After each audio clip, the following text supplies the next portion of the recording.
Hello, welcome back to mom's kitchen. ഞാൻ ഇന്ന് വന്നിട്ടുള്ളത് ഒരു മസാല ദോശയുടെ റെസിപ്പിയുമായിട്ടാണ്. അപ്പോൾ നിങ്ങൾ എൻ്റെ ചാനൽ ആദ്യമായാണ് കാണുന്നതെങ്കിൽ സബ്സ്ക്രൈബ് ചെയ്യുക, ലൈക്ക് ചെയ്യുക, തൊട്ടിപ്പുറമുള്ള ബെല്ലൈക്കൺ അമർത്താം. എന്നാൽ മാത്രമേ ഞാൻ ചെയ്യുന്ന വീഡിയോകൾ നിങ്ങൾക്ക് നോട്ടിഫിക്കേഷനായി ലഭിക്കുകയുള്ളൂ. അപ്പോൾ നമുക്ക് വീഡിയോയിലേക്ക് കിടക്കാം. ഞാനിപ്പോൾ ഇവിടെ എടുത്തിട്ടുള്ളത് 2 കപ്പ് പച്ചരി,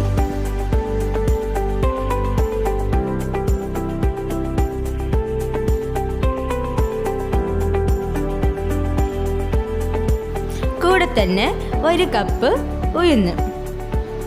ഇനിയിപ്പോൾ നമുക്ക് 1 ടേബിൾ സ്പൂൺ ഉലുവയും ചേർത്ത് നമുക്ക് 5-6 മണിക്കൂർ നമുക്ക് ഇതൊന്ന് കുതിർത്തി വെക്കാം.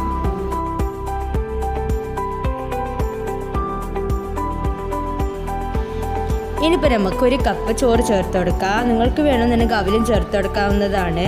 ഞാനിപ്പോൾ ഇവിടെ ചോറാണ് എടുത്തിട്ടുള്ളത്.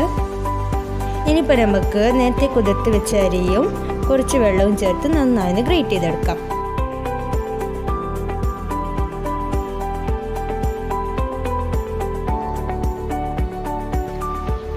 ഇനിയിപ്പോൾ നമുക്ക് ഈ മാവിനെ പൊന്താൻ വേണ്ടി 8 മണിക്കൂർ മൂടി വെക്കാം. അപ്പോൾ നമ്മളെ മാവ് നന്നായി പൊന്തി വന്നിട്ടുണ്ട്. ഇനിയിപ്പോൾ നമുക്ക് ഇതിലേക്ക് ആവശ്യത്തിന് ഉപ്പും ചേർത്ത് നന്നായി ഇളക്കി കൊടുക്കാം. ഇനിയിപ്പോൾ നമുക്കിതൊരു സൈഡിലേക്ക് മാറ്റി വെച്ച് നമുക്ക് ഇതിനുള്ള ഒരു മസാല തയ്യാറാക്കിയെടുക്കാം. ഞാനിപ്പോൾ ഇവിടെ ഒരു ചട്ടി എടുത്തിട്ടുണ്ട്. ഇനിയിപ്പോൾ നമുക്കിതിലേക്ക് ആവശ്യത്തിന് ഓയിൽ ഒഴിച്ച് കൊടുക്കാം. ഓയിൽ നന്നായി ചൂടായി വന്നിട്ടുണ്ട്. ഇനിയിപ്പോൾ നമുക്കിതിലേക്ക് 1 ടീസ്പൂൺ കടുക് ചേർത്ത് കൊടുക്കാം. കടുക് നന്നായി പൊട്ടി വന്നിട്ടുണ്ട്. ഇനിയിപ്പോൾ നമുക്ക് 1 കപ്പ് സവാള ചേർത്ത് കൊടുക്കാം. ഇനിയിപ്പോൾ നമുക്ക് സവാള നിന്ന് ഇളക്കി കൊടുക്കാം.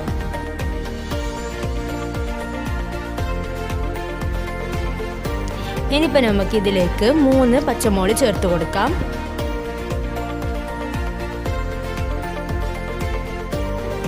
കുറച്ച് കറിവേപ്പില ചേർത്ത് കൊടുക്കാം. കറിവേപ്പില ചേർത്ത് കൊടുത്ത് നമുക്ക് നന്നായി ഇതൊന്ന് ഇളക്കി കൊടുക്കാം. ഇനിയിപ്പോൾ നമുക്കിതിലേക്ക് കുറച്ച് വെളുത്തുള്ളി ചേർത്ത് കൊടുക്കാം. ഇനിയിപ്പോൾ നമുക്കിതിലേക്ക് കുറച്ച് ഇഞ്ചിയും ചേർത്ത് കൊടുത്ത് നമുക്ക് നന്നായി ഇത് ഇളക്കിയെടുക്കാം.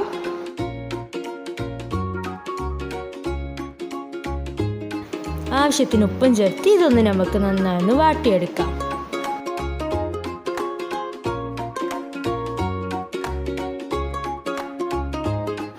അപ്പോൾ നമ്മുടെ സവാള ഇവിടെ നന്നായി വാടി വന്നിട്ടുണ്ട്.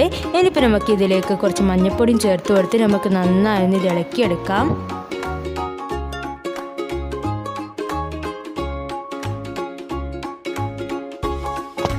ഇനിയിപ്പോൾ നമുക്കിതിലേക്ക് 4 ബോയിൽ ചെയ്ത് വെച്ച ഉരുളക്കിഴങ്ങ് ഇതിലേക്ക് നമുക്കൊന്ന് ചേർത്ത് കൊടുക്കാം.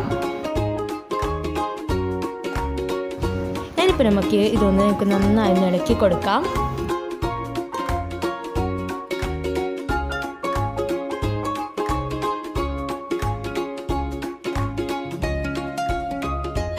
ഇനിയിപ്പോൾ നമുക്കിതിലേക്ക് കുറച്ച് മല്ലിയിലയും ചേർത്ത് കൊടുക്കാം.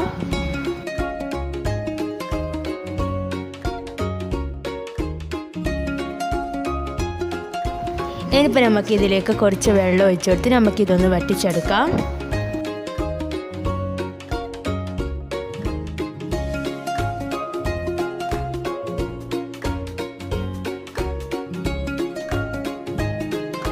അപ്പോൾ നമ്മളെ ബാജി റെഡിയായി വന്നിട്ടുണ്ട്. ഇനിയിപ്പോൾ നമുക്ക് ടൊമാറ്റോ ചട്നി ഒന്ന് തയ്യാറാക്കിയെടുക്കാം.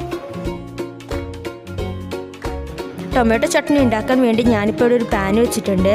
ഇനിയിപ്പോൾ നമ്മളെ പാൻ നന്നായി ചൂടായി വന്നിട്ടുണ്ട്. ഇനിയിപ്പോൾ നമുക്കിതിലേക്ക് ആവശ്യത്തിന് ഓയിൽ ഒഴിച്ച് കൊടുക്കാം.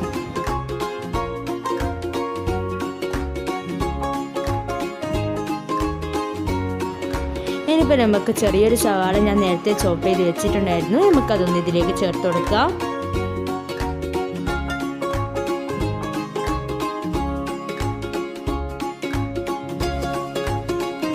ഇനിയിപ്പോൾ നമുക്ക് 2 അല്ലി വെളുത്തുള്ളി ചേർത്ത് കൊടുക്കാം. കൂടെ തന്നെ ചെറിയൊരു കഷ്ണം നമുക്ക് ഇഞ്ചിയും കൂടി ചേർത്ത് കൊടുക്കാം. എന്നിട്ട് നമുക്ക് ഇതൊന്ന് നന്നായി ഫ്രൈ ചെയ്തെടുക്കാം.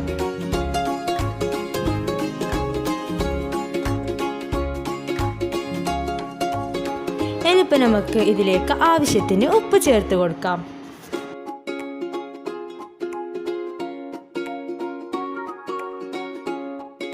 ഇനിയിപ്പോൾ നമുക്ക് കുറച്ച് കറിവേപ്പില ചേർത്ത് കൊടുക്കാം.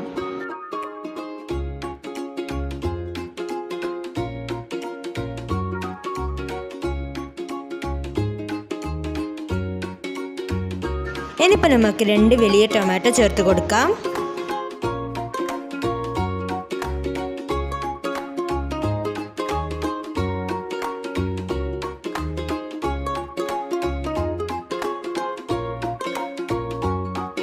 ഇനിയിപ്പോൾ നമുക്ക് 1 ടീസ്പൂൺ റെഡ് ചില്ലി പൗഡർ ചേർത്ത് കൊടുക്കാം.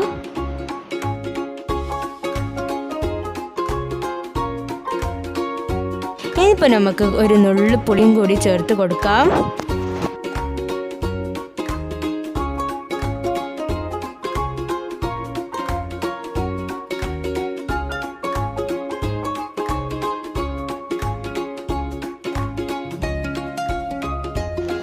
അപ്പോൾ നമ്മുടെ മസാല ഇവിടെ റെഡിയായി വന്നിട്ടുണ്ട്. ഇനിയിപ്പോൾ നമുക്കിതൊന്ന് മിക്സിയുടെ ജാറിലിട്ട് ഒന്ന് ഗ്രേറ്റ് ചെയ്തെടുക്കാം.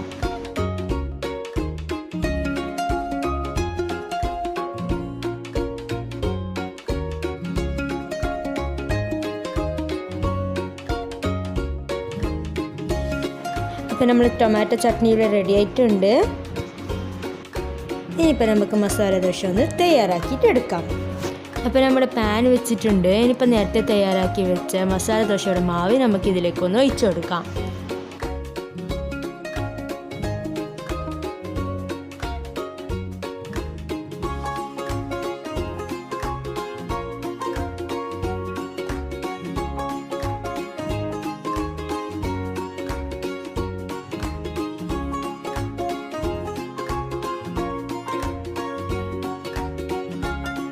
ഇനിയിപ്പോൾ നമുക്ക് ഇതിൻ്റെ മുകളിലായിട്ട് കുറച്ച് നെയ്യ് പരട്ടി കൊടുക്കാം.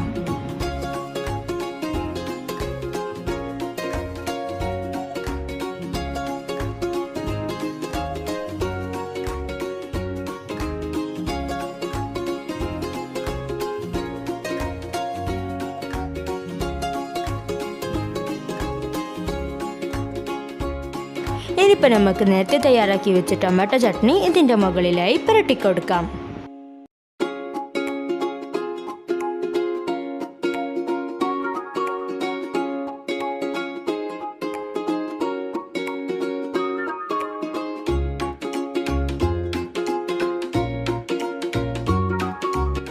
ഇനിയിപ്പോൾ നമുക്ക് നേരത്തെ തയ്യാറാക്കി വെച്ച ബാജിയെ നമുക്കിതിൻ്റെ മുകളിലായി ഇതുപോലെ വെച്ചു കൊടുക്കാം.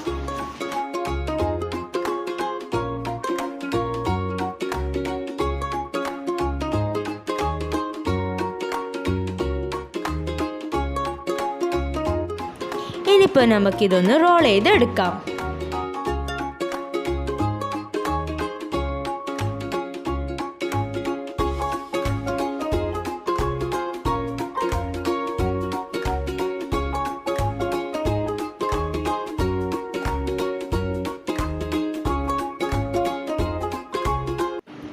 അപ്പം നമ്മൾ ഉഷാറ് മസാല ദോശയുടെ റെഡി ആയിട്ടുണ്ട്.